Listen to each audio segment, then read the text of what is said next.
welcome Eric Ritter. Hi, I am Cynthia Corsetti, executive coach, and in collaboration with Authority Magazine, I've been doing a series on disruption, and Eric is one of the CEOs that I was fortunate enough to speak with.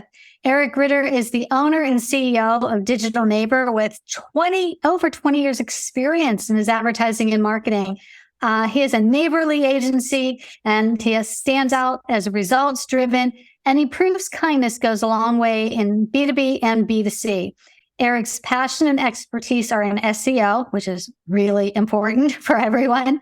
And he acts as an advisor for his clients that are seeking the best digital solutions.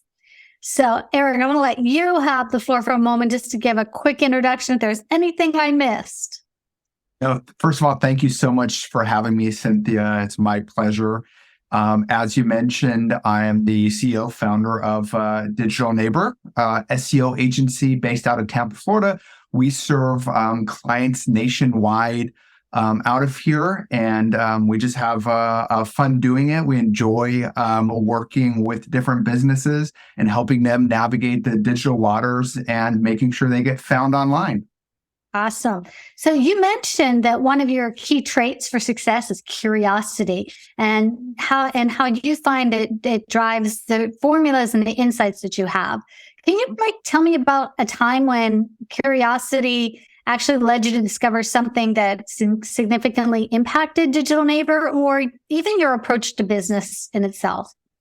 Yeah, no, I think it's really important. Curiosity to me means having an open mind, letting kind of yourself be guided by those questions, and not just taking everything at face value. So where we use that is with the data, with the analytics, kind of diving a little bit deeper of what caused this influx in visits, or what caused this influx in people spending more time on this page versus that page.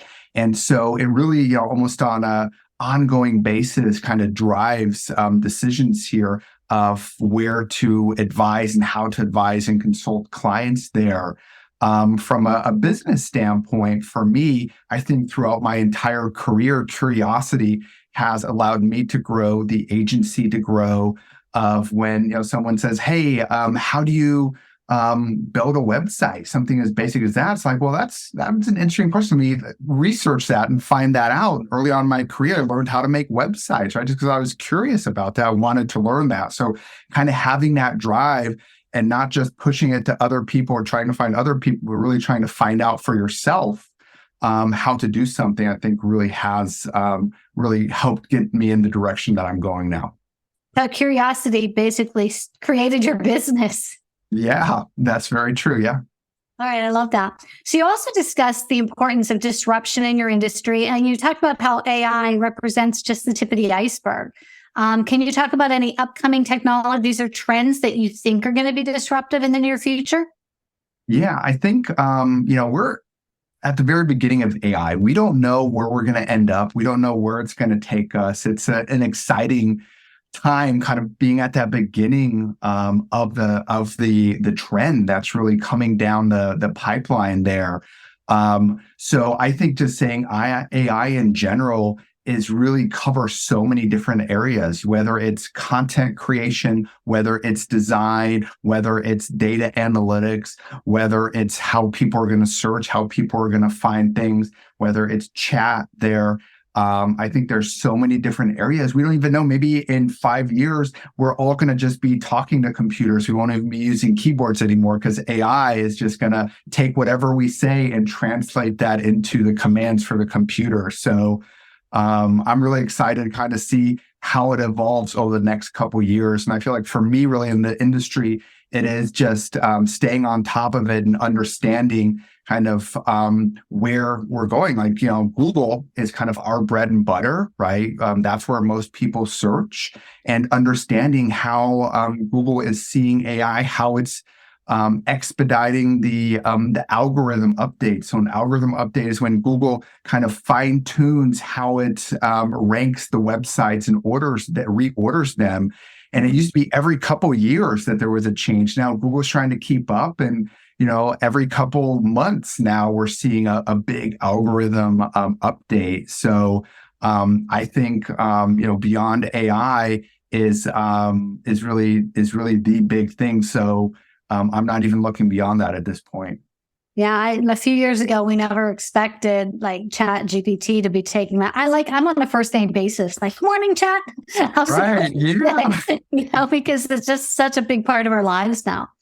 Yeah. How is Digital Neighbor preparing to adapt or take advantage of these potential disruptions?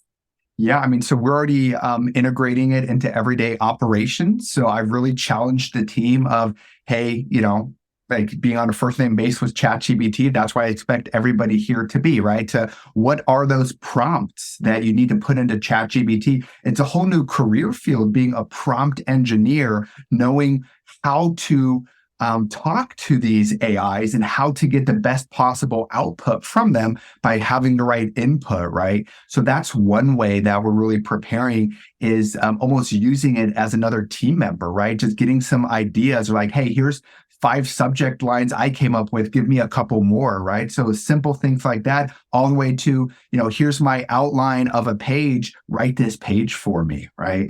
To doing competitive research of like, hey, here's 12 other websites that are doing really, really well. Figure out what the commonalities are and how we can do it even better than they are, right? So kind of using it to work smarter, not harder, in order to get things done faster is really where we are right now. I like that idea. Here's a bunch of websites, like Yeah. what are they doing right? And fix mine. Right.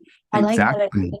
Yeah, Do you if you think don't mind me just adding on there, Cynthia, is that we don't just have ChatGPT, we have Bard, right? So Bard is Google's version of ChatGPT that some of my team members use more than ChatGPT because it's actually connected to the internet, right? The ChatGPT, you can't ask to look up things on the web, where Bard from Google is connected. So I can actually ask Bard to look up local location information for me, like what's the best pizza restaurant in San Diego, California, and it's going to give me the response there. Or like I said, looking up websites, I can just put in the web URLs and it will automatically pull that in for me. So it's interesting to see, how these different tools evolve, how they have their own characteristics.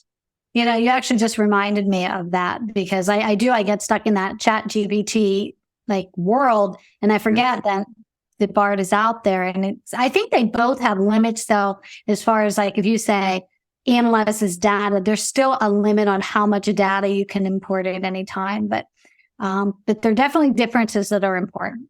Yeah, So, absolutely. what do you think are some of the ethical considerations that we should keep in mind when using AI? That's a big question, right? There's so much, again, like I said, we're at the very beginning of this.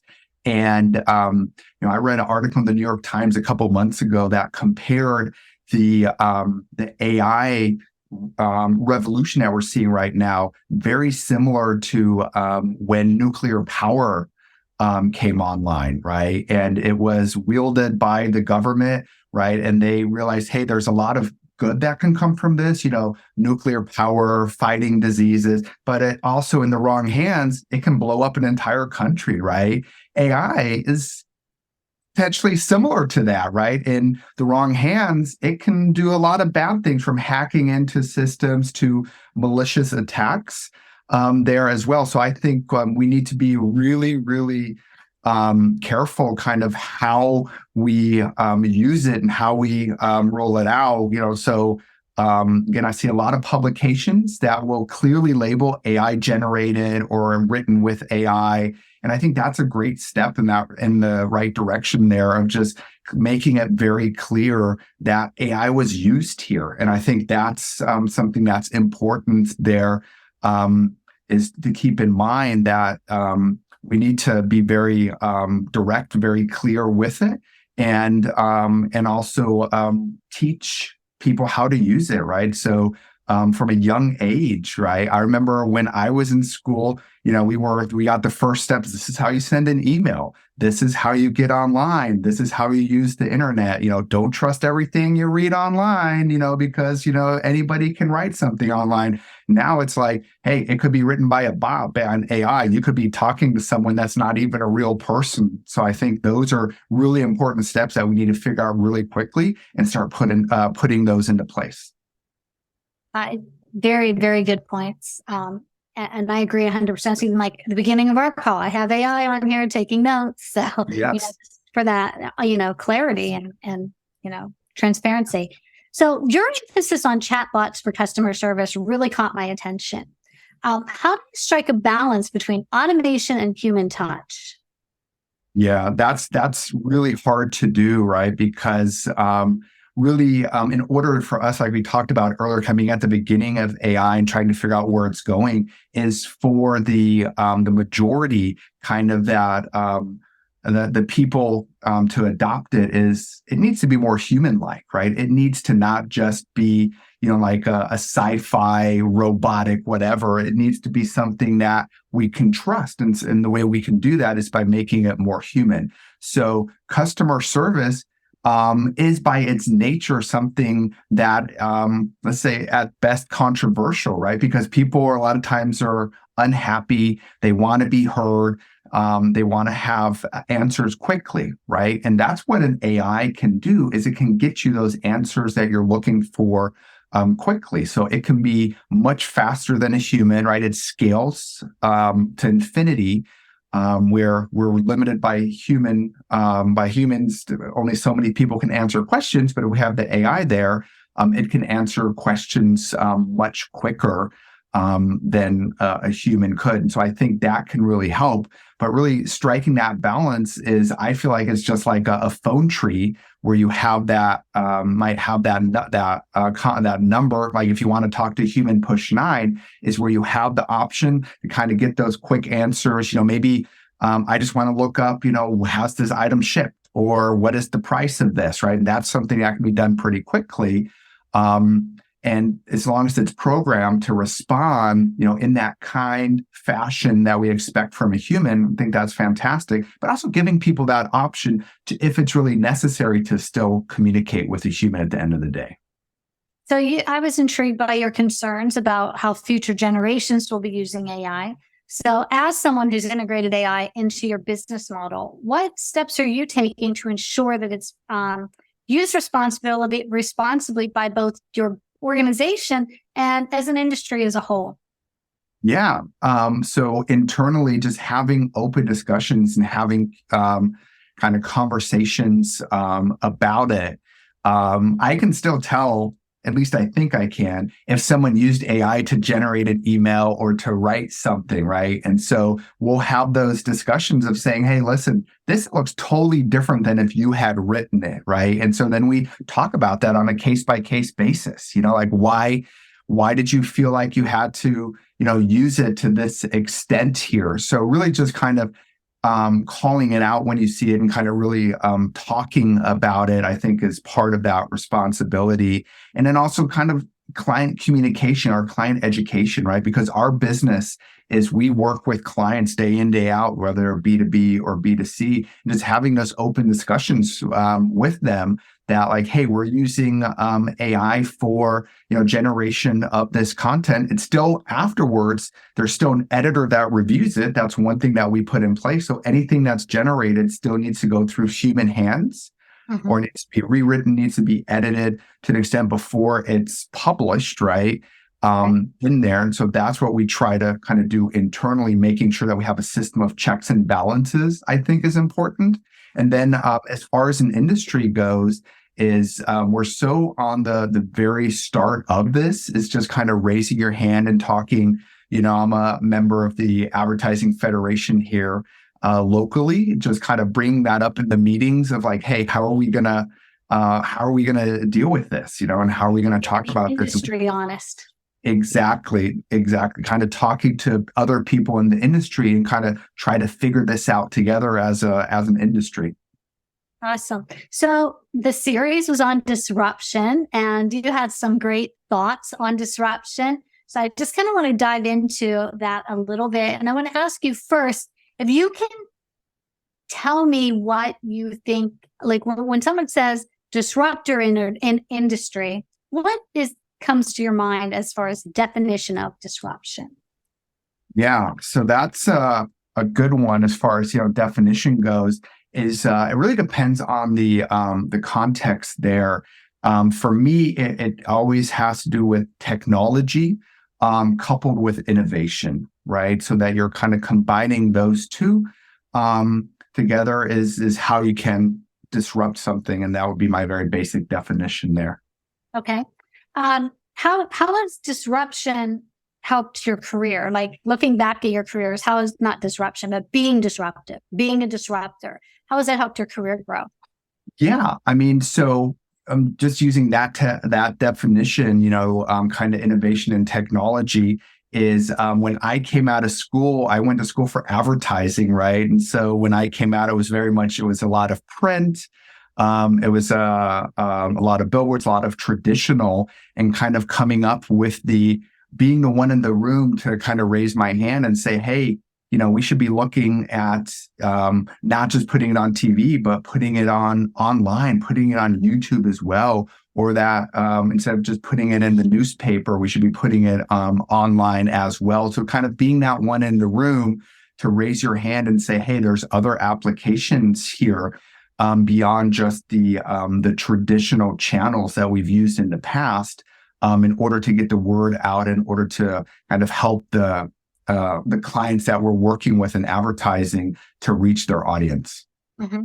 And how much in the world of SEO, right? How much is changing on a daily basis there? And what are you doing differently for your clients today that you might not have been doing 6 months ago? Yeah, I mean, so it's controversial. I'll just say that up front, right? Because I've been doing this for a long time, so I've seen a lot of kind of different trends happen where you try to game the system, right? Where you want to, every time there's some kind of algorithm or some kind of calculation or equation that you can figure out, like, oh, well, Google really cares about this, right? And at one point, it was backlinks from other websites. So people built thousands of fake websites just to get those backlinks, and it worked until Google caught up. And then they punished everyone and said, okay, we got to change this. All these people are just doing this in order to game the system, right? And so I feel like in AI, people can use it to create content really quickly, right? But that's low quality content. And so I think that's going to harm and hurt long term. And that's why I've always said pretty much from day one, with SEO, and I still stand by it, is if you're doing things the right way, and if you're doing things future friendly and doing it for the end user and not just to game the system or just to kind of get ahead or try to cheat, like putting in a cheat code, you're going to be rewarded long term. Not right away, right? You might be, let's say, your number, if you want to be number one, you might be number 3 or 4. There's other websites in front of you, but eventually those guys are going to get in trouble because they're not doing it the right way, and it's just like what's the story? The hare and the turtle, right? The turtle wins at the end because it's going slow and steady. And that's what you need to do in SEO. You might have some shortcuts, and you might be, able to do whatever, but long term, you're going to end up losing. It sounds similar to like when people buy likes or buy followers on social media. And it's like, what good is it to have a gazillion followers if not that we're going to buy from you anyway? It's like fake. Right, exactly. It might look good that you have 1 million likes, but really, what good is that going to do you at the end of the day? Yeah, awesome. So in your industry, in your business, what are the types of clients that your organization, like what size, what types of clients do you mostly work with? Yeah, so we work with clients of all sizes, really.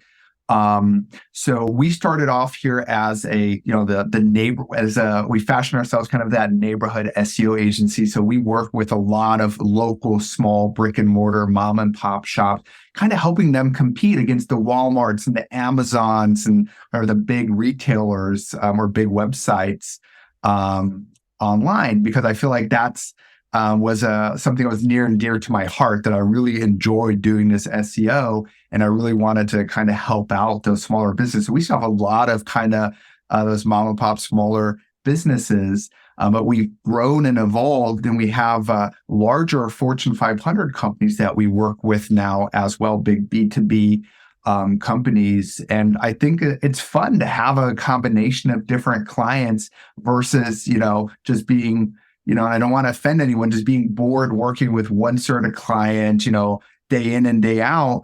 I enjoy, one day I'm working with a mortgage broker, one day I'm working with a local real estate person, the next day I'm working, or within maybe the next hour even, I'm working with a big multinational Fortune 500 telecommunications company and advising them on their SEO. So we work with all kinds of companies here at Digital Neighbor.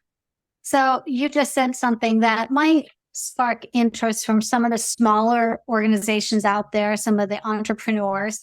And I don't know that individual, smaller businesses often think of SEO as being necessary in their world. They think of it as something for larger, Fortune 500s or mid-sized organizations. What do you have to say on that topic? Yeah, no, absolutely. I think SEO is for anyone, right? So for me, or for Digital Neighbor, SEO is not just search engine optimization, right? There's so much more that goes into it. It's the right way to build your website. It's the right way to put your best foot forward to be found online.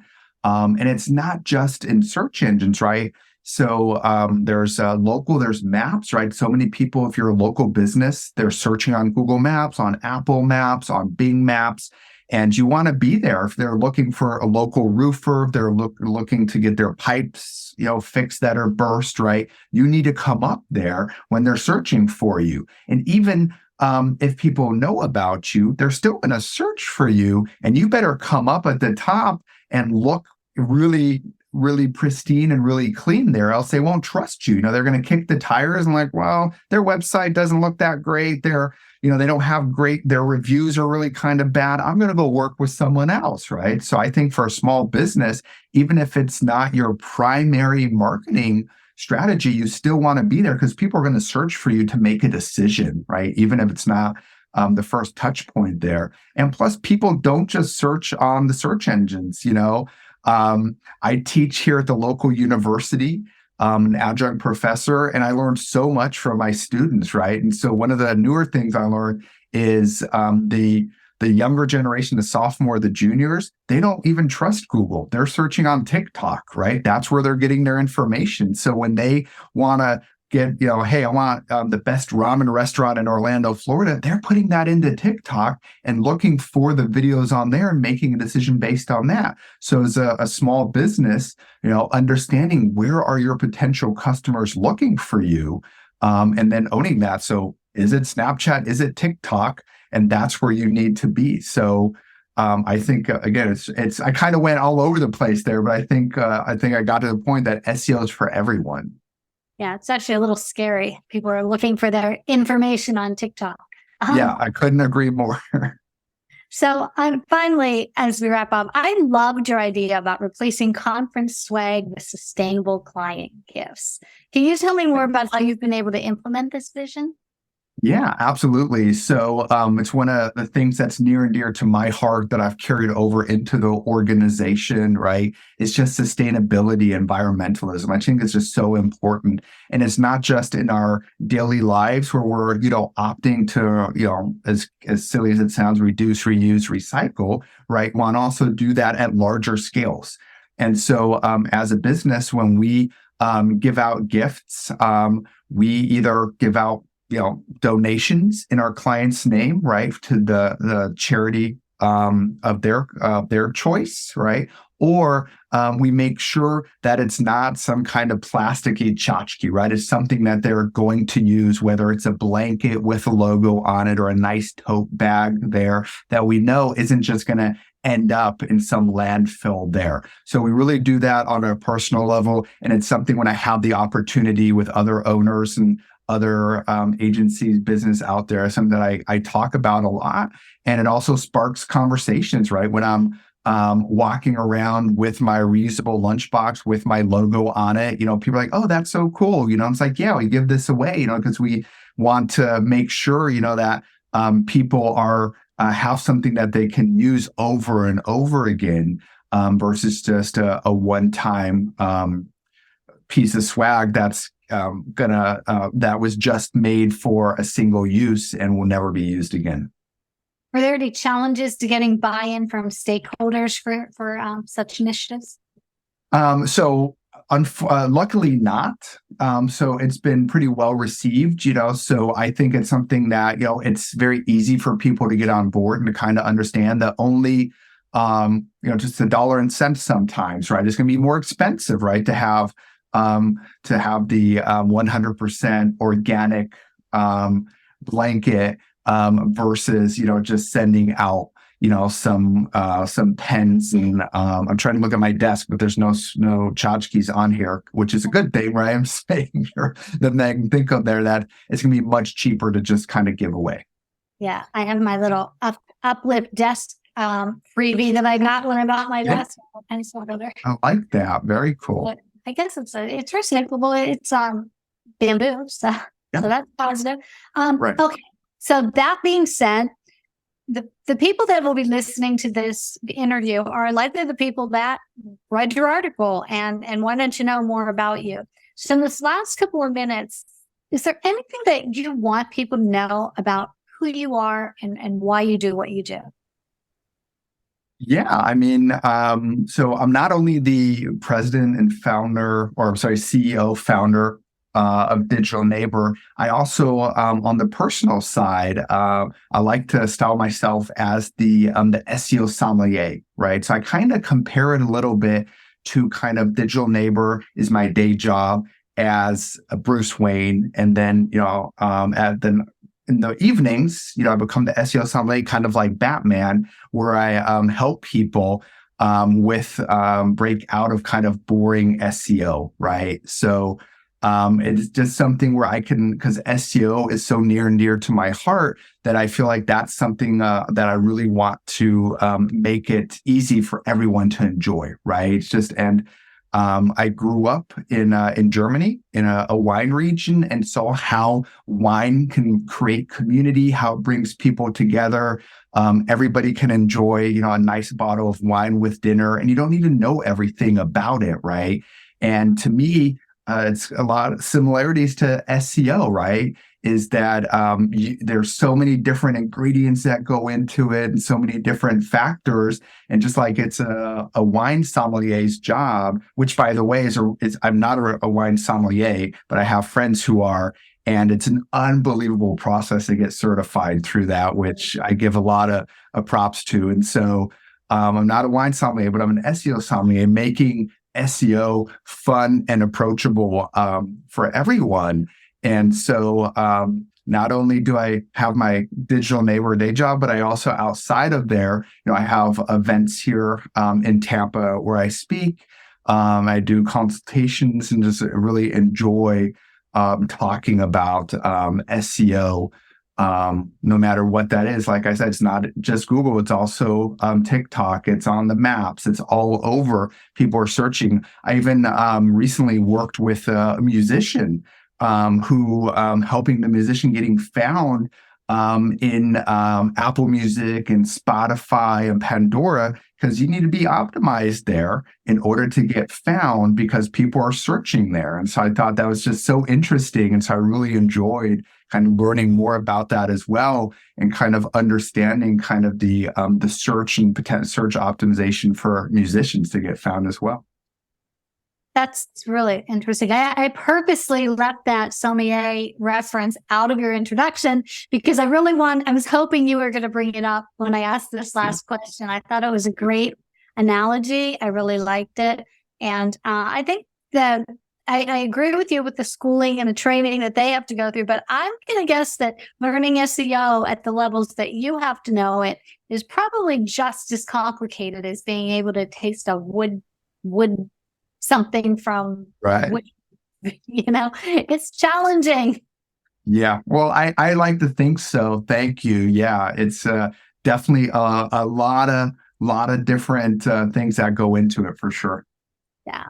So I genuinely appreciate your time. Your article's been getting great traction already. People are interested in what you have to say. And I want to thank you for contributing to the article. I want to thank you for your time here today, where my goal in coaching is to get more thought leadership out there in the world, which is why I'm collaborating now with Authority Magazine. So we are honored that you joined us today. And I thank you very much for your time. Thank you so much for having me, Cynthia. So it was a blast.